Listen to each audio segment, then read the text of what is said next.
So we have talked about the feminism, which is the advocacy of the women's rights on the basis of the equality of sexes.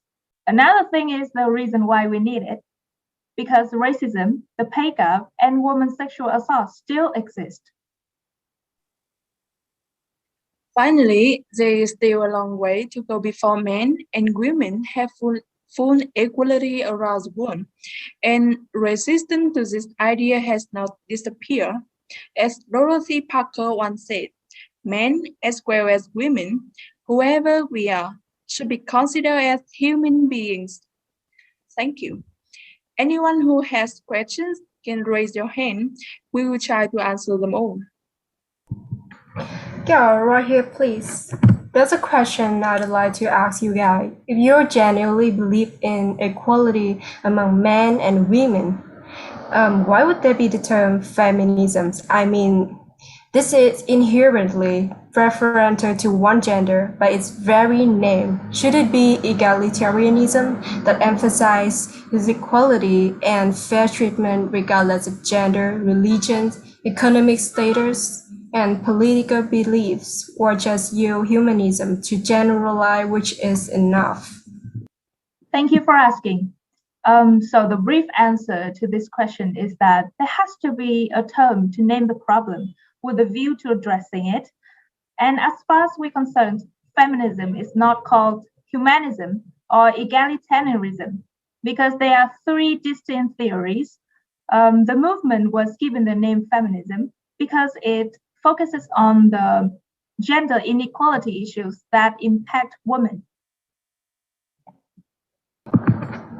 Even so, there are two ideologies that comprise feminism, aren't they? It seems to me that the way feminism is portrayed, that the battle pitting men against women, if you construe it as a separate element segmented from the two aforementioned. Sorry, but I think you're misunderstanding something here. To be specific, egalitarianism advocates that all human beings are fundamentally equal and therefore equally entitled to resources. And humanism recognizes that all human beings do not require religion in order to develop moral system or behave morally. Is that clear to you? Yes, it is, thanks. It's dark clear there. Excuse me, but I beg to differ. Despite the ideology shown here, feminism outside theory isn't exactly what I perceive in this presentation. For instance, on social media or likewise online environments, the term feminism mostly goes with not so subtle anti-male messages, to an extent that some may suggest the eradication of that gender. And these views come largely from a female demographic. Sorry, it seems that I don't quite understand your opinion. Could you please explain it a little bit more? I want to make sure that we are on the same page. Well, other than expressing their hatred for the opposite gender, they also engage in uncharacteristic activities for women as a form of protest, whether it is growing armpit hair or being pro-birth choice or objecting to household chores, etc. So much for feminism, right? With all respect, sir, I'm afraid that if you're drawing a hasty generalization by saying that the term feminism mostly goes with not so subtle anti-male messages. You see, it's a common stereotype. You may see feminists as angry, man-hating witches who must be overreacting since there's no real problem to solve. Lan, could you please explain more about this for this gentleman? Of course. So I think women suffering enough to be allowed to feel angry. As we mentioned earlier, according to the UN, women and girls together account for 71% of all human trafficking, and there's still 113 countries don't have laws to ensure equal pay for the equal work.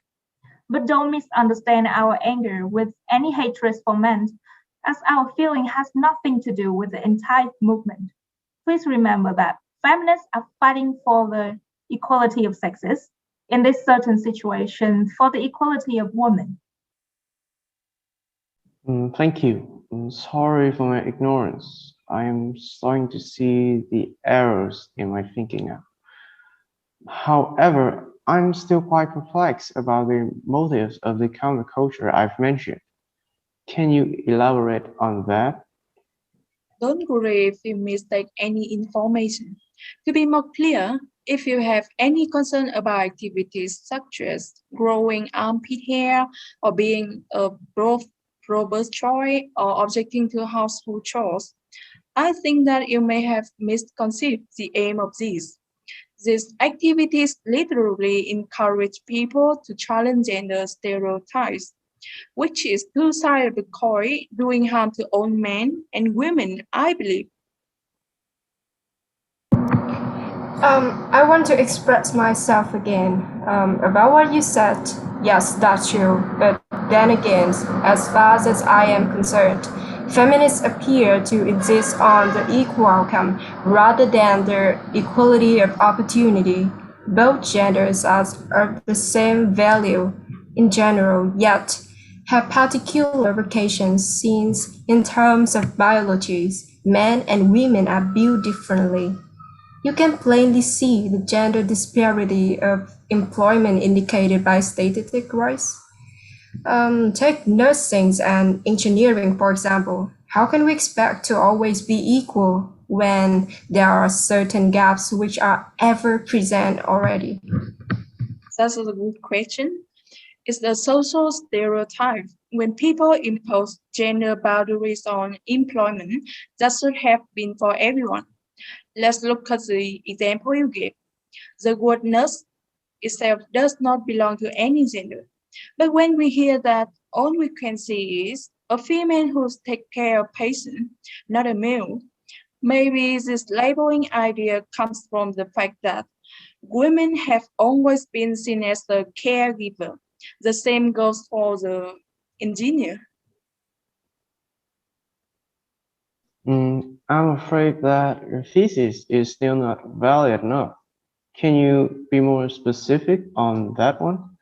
The one how to address labeling ideas that attach to people's mindset? I see. To explain why there is a gap in the nursing workforce, I would say that an old-fashioned social mindset is responsible for this. As a result, men would not tend to pursue women's work because they feel the word nurse is feminine. But you don't have to worry about this as the situation is gradually changing thanks to education. I hope that answers your question. If you are interested in this field, the best idea is to research more online, or I could give you the contact to my friend who is coincidentally a nurse and feminist. Thanks again. This is the answer I was looking for. And I do hope your suggestion will help open my eyes a little bit more. But I think it would take a while for me to adjust my views as my experiences with feminism are still quite limited and unfiltered. I know that in reality, feminism will probably still be an uphill battle, but it's a significant element to bring us to a more civilized world so that whatever opportunities that there are available for men, there should be equal opportunities for women. Feminism should not be seen as a horrible word. The sooner we fully understand what it means, the quicker our efforts towards making equal opportunities available for both males and females. Thanks for shedding the light on this misleading opinion of mine, which regards feminism as a negative movement to make a nonsense of declaring gender war. Shame on me, I used to think it was just have female supremacy. This was such an enlightening conversation. I'm glad it turned out bright for both of us. So why do I sign up for a feminist position? Oh, that's great. So Beyonce once says, if you are a man who believe your daughter should have the same opportunities and rights as your sons, then you are feminist. We should all be feminists regardless of sex. We will be happy to invite you all to join the movement. I'm afraid that we have reached the limit time for the Q&A. I hope that we have partly addressed your concerns. Thank you all for your questions.